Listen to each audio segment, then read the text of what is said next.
tous, merci de votre fidélité sur Monaco Info. Voici les titres de votre édition.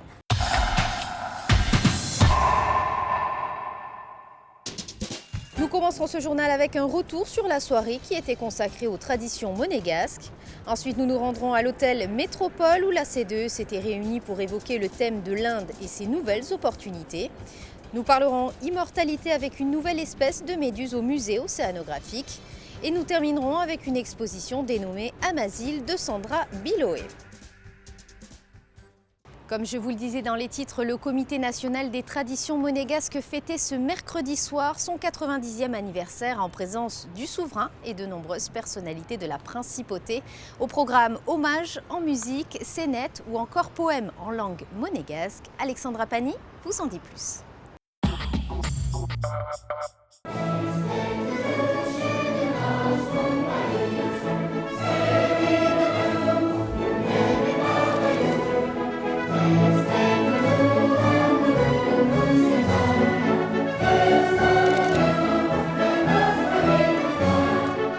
C'est sous les notes de l'hymne monégasque que cette soirée d'anniversaire a débuté mercredi soir, interprétée par l'Orchestre Philharmonique de Monte-Carlo et la chorale de l'Académie de musique Régnier III.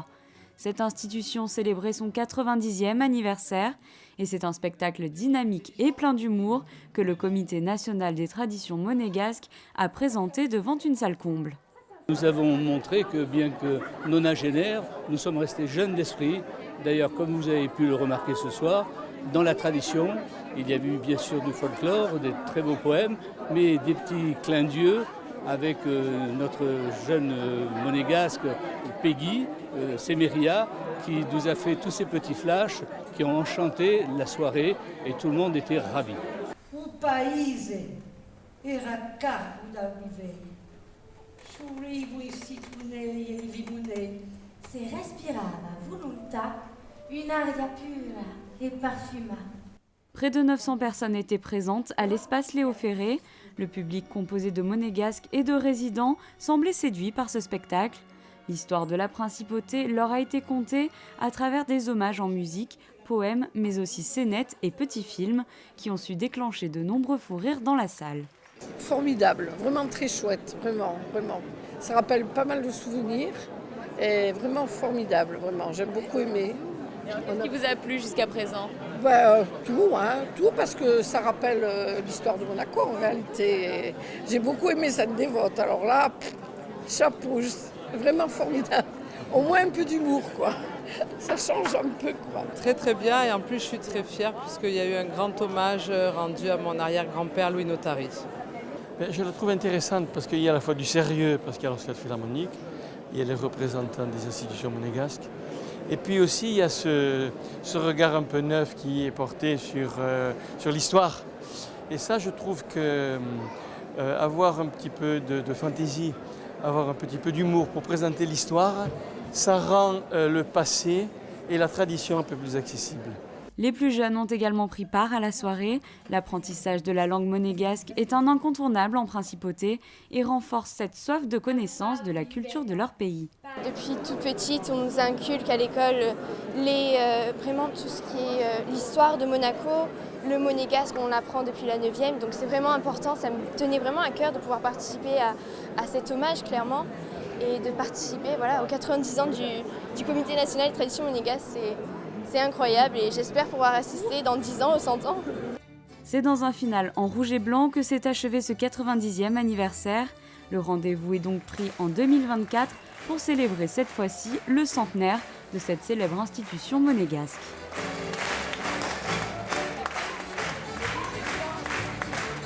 Au chapitre économie, un petit déjeuner était organisé par la CDE à l'hôtel Métropole avec pour thème l'Inde et ses nouvelles opportunités.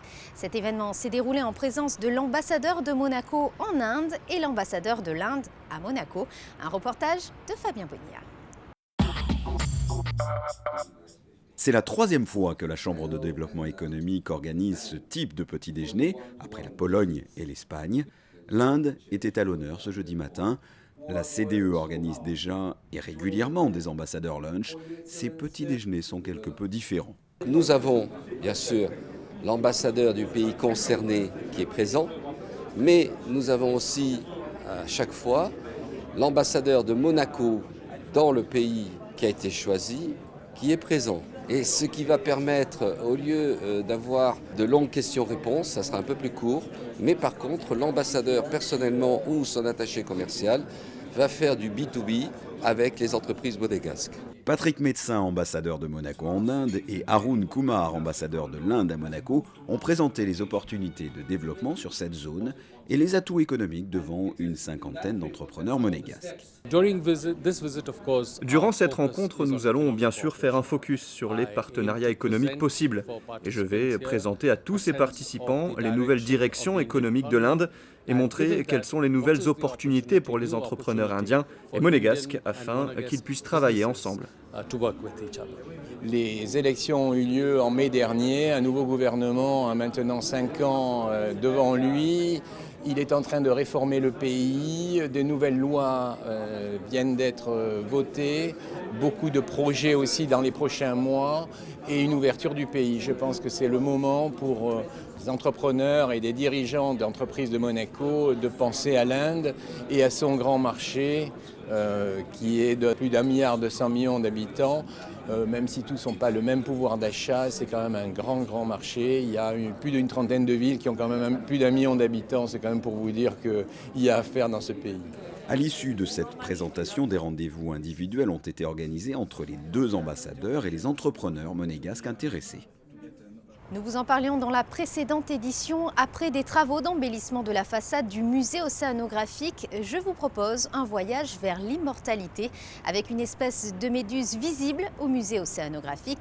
Les explications de Fabien Bonilla. La Turritopsis nutricula, voici le nom savant de cette méduse. À peine 4 à 5 mm, 80 tentacules. Originaire de la mer des Caraïbes, cette espèce est aujourd'hui bien plus répandue géographiquement.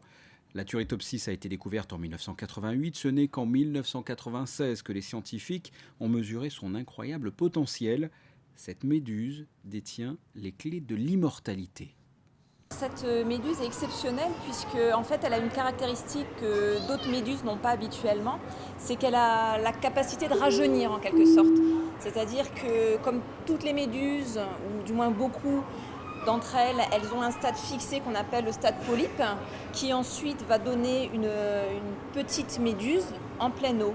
Et cette méduse, la méduse immortelle, en fait, a la capacité en cas de stress, notamment de mauvaises conditions, de mauvaise température par exemple, de revenir au stade polype fixé immature.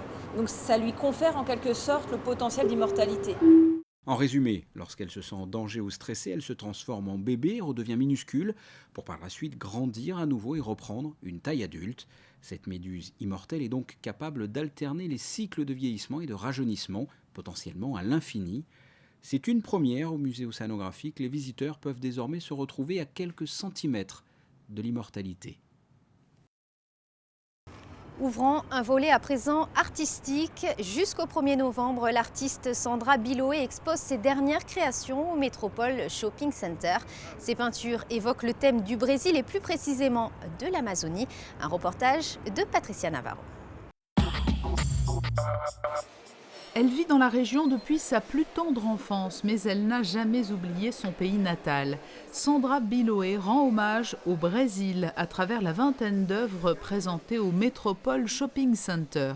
L'exposition s'intitule Amazil, un mélange entre Amazonie et Brésil. C'est mes racines et j'ai besoin de faire connaître donc, au grand public la beauté de la nature brésilienne et principalement l'Amazonie. Il faut sensibiliser les personnes sur la protection de l'environnement et principalement l'Amazonie puisque c'est vraiment ce que je représente dans ma création. Et donc toucher déjà par la couleur, par la beauté de ce que je représente au niveau des couleurs, cela permet aussi de ne pas oublier ce qu'il faut faire pour préserver donc, l'environnement, principalement au Brésil. Chacune des œuvres colorées de Sandra Biloé sublime la beauté de la faune et la flore de cette région du monde. La transparence et la lumière ajoutent une touche supplémentaire dans le travail de l'artiste. Je travaille donc sur du verre parce que je représente la pesanteur et donc par la transparence du verre vous oubliez complètement le support et ce qui vous permet d'avoir l'impression d'avoir toute la végétation amazonienne devant vous. On imagine aussi ce qui a pu être représenté parce que j'impose pas forcément quelque chose visuellement mais on se projette et on imagine voilà, ce qui est la faune et la flore au Brésil. Pour mener à bien ce projet d'exposition au Métropole Shopping Center, Sandra Biloé a bénéficié du soutien de la Jeune Chambre économique de Monaco et d'une toute jeune association très active en principauté, le Brazil Monaco Project, dont la mission rejoint parfaitement l'histoire de Sandra Biloé, puisqu'il s'agit, là aussi, d'entretenir les liens déjà étroits existants entre Monaco et le Brésil. Et en bref, dans le reste de l'actualité, sachez que la mairie présente une manifestation culturelle internationale dénommée La Grande Lessive. C'est une artiste plasticienne, Joëlle Gontier, qui est à l'origine de cet événement. L'exposition reprend le principe de l'étendage du linge en affichant des travaux d'enfants à partir de matériaux divers sur une corde à linge. Ces réalisations sont à découvrir dans les crèches de la Principauté et au marché de la Condamine. Place à la danse pour terminer, le 6e festival de tango argentin de Monte-Carlo débutera ce vendredi au Théâtre des Variétés avec un spectacle Fascination Argentine. Et ce samedi, vous pourrez assister à une soirée de gala à l'hôtel Méridien Beach Plaza. Cours et exhibitions sont donc au programme tout au long du week-end. Un point météo à présent pour connaître les prévisions de ces prochains jours. Vendredi, du soleil au programme avec des températures allant de 19 à 24 degrés. Samedi, le ciel sera bleu avec des températures qui resteront supérieures au normal. Dimanche, toujours un temps très agréable avec un thermomètre identique à la veille. Et enfin, lundi, un début de semaine avec du soleil et quelques nuages. Les températures oscilleront de 20 à 25 degrés. C'est la fin de cette édition, merci de l'avoir suivi. À présent, retrouvez un nouveau numéro d'Asphalte. Partez tout de suite dans l'arrière-pays pour l'essai du nouveau Range Rover Sport. À très bientôt sur Monaco Info.